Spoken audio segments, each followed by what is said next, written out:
Well, Valve is at it again as another indie game has been banned on Steam, and Nintendo, a new patent out there for a crank.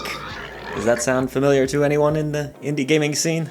Motherfucker! Plus, a very eagerly anticipated indie game gets a brand new release date. All of that and more coming up on your Indie Update. Well, greetings, Indie Warriors, and welcome to I Dream of Indie Games. Hope you all have had a wonderful week so far. It is Saturday when this video releases anyway, so that means it's time for the weekend. Yay! But, if you can't tell by my voice, it is early morning here, Saturday. Some of my household is still asleep, so I'm going to be a little bit quieter so as to not wake them up, as quiet as a loud man like me can be. Anyways, thank you for supporting independent content here at the channel, patreon.com/idreamofindiegames. We do have a stretch goal going on over at Patreon right now. We're trying to turn our podcast into a video format. Very close now, just about $100 or so away from hitting that goal. So if you love supporting independent content, well then, maybe consider heading over there. Thank you as always. All right, as I discussed in my intro there, Valve is at it again. Another indie game has been banned, and a very unexpected one. I don't know why exactly, other than the fact that this game looks a little phallic, maybe, but it's still available on consoles. The game is Esophagize, a 1 to 4 player drop-in, drop-out co-op experience, but it also has a single-player mode and a co-op mode where you can work together with a friend. You play as some older-looking gentlemen with massive swinging necks. Yes, necks, not the word you were maybe thinking of. Look, this game looked very, very odd. I know Barely Magic Mike was all about it, but why was it banned exactly? Well, that's the big question. Now, again, this wasn't banned everywhere, but Valve in particular took offense with this title. Well, here's the official response from the devs. Dear community, we are deeply saddened to announce that on July 30th, the Steam store page for Esophagize was taken down. Since the reason is a legal matter, we cannot share much, but we feel confident pursuing to right this injustice. In the meantime, we are exploring other means for our PC users to enjoy the game as soon as possible, so please follow our comms in the upcoming few days. We're very sorry for this. We've gotten so many kind messages from players saying how excited they are for the game, and to have this happen now was very upsetting to say the least. As for the console releases, we are happy that our community can still enjoy Esophagize without hiccups on Xbox, PS5, and Switch. Otherwise, we will update you all with any progress on both the Steam release and the Epic Games release when we know more about those ourselves.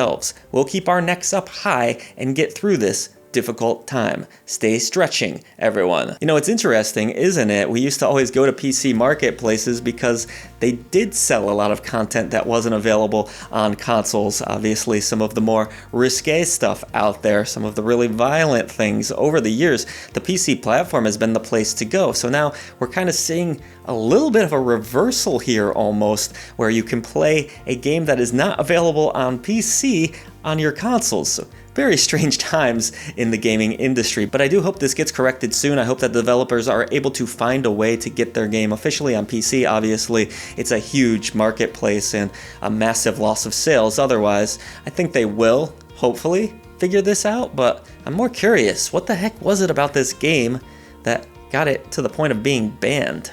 Let me know in the comments below. What do you think? Nintendo has a new patent out there, and it's for a crank. Now, does that sound familiar to any of you? Well, of course, there's the Playdate from Panic, which is built around the concept of having a crank. Not an original idea here out of Nintendo, but one that they at least seem to be toying with. The patent mentions that the crank is going to indeed be an attachment via magnets to the Joy-Con 2. Now, how it would be used specifically isn't detailed, but you can only imagine it means a lot of fishing games. Yay, fishing games, but probably other mini games and fun little stuff. It's kind of really a great idea by Panic to come up with in the first place, and it makes sense for Nintendo to want a gadget like this. If you really look at their history of tinkering around with things, obviously they're originally a toy company to begin with, but it does make perfect sense for Nintendo to add some sort of crank device to the Nintendo Switch 2. But we'll have to see if this actually ends up happening. Obviously, patents do leak all the time, and it doesn't necessarily mean that they truly are going to be a reality. And an eagerly anticipated indie that I've very much been looking forward to, Demon School, a tactical RPG. I played this game years ago at PAX at this point. It has been in a long development cycle without question, but it is finally seeing the light of day. Looks like it's going to have a September 3rd release date at last. The game reminds me a lot of classic Persona games, not only because it takes place in a school, but you have the social element to it as well. But it looks great. Love the combat system from what I've played of it so far, and have been so very much looking forward to playing it. So next month, folks, that is the date. You will finally be able to enjoy Demon School for yourselves. So some sad news in regards to Bithell Studios, the studio that is perhaps best known for Thomas Was Alone, the emotional minimalist platformer from back in the day. Pretty long time ago now, but really cool game. Since then, they've made releases such as Volume, Subsurface Circular, and in more recent times, those Tron games, which haven't seemed to gain much traction. Here is an official statement on the state of Bithell Games. Sad news today. Bithell Games, having been unable to secure a new larger scale project, is reducing in size. This means that 11 jobs are being made redundant.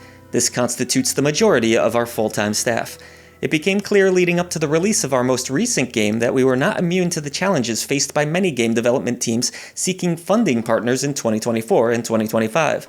We've fortunately been able to communicate these challenges ahead of time and work with affected staff to ease departures as much as possible via severance packages. It's important to state that this was an incredible team of exceptionally talented people. If you're a developer reading this and you're hiring, anyone among those affected would be a great addition to your studio. Please reach out if we can help to put you in touch.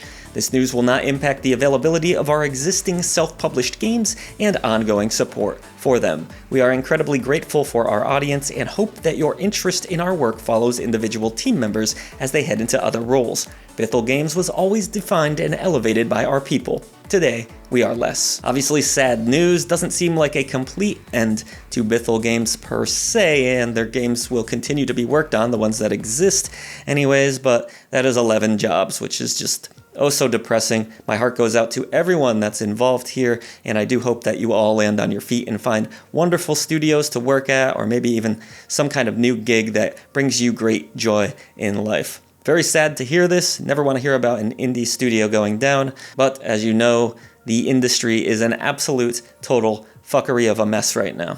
And closing out this indie update, kind of relating to last week's episode, Kara Cadaver and Vile Exhumed, well, a little bit of progress there, a little bit of an update. It's actually been released completely for free, but you can donate towards Vile Exhumed because Kara Cadaver believes in this message so much. She did want to see the game come to light in some form.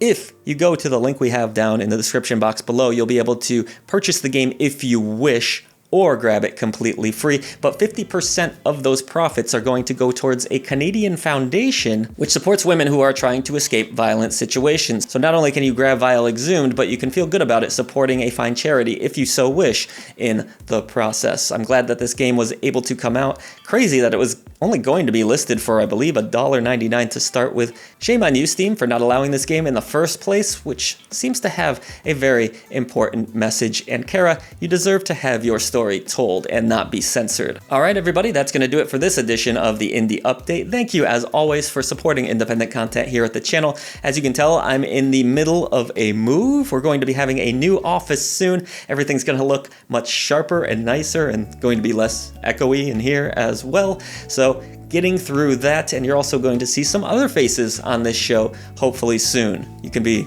very thankful for that. Voice to the voiceless, everybody, thank you for all that you do for independent content. We are on the road to 50,000 subscribers, so close. See you all soon.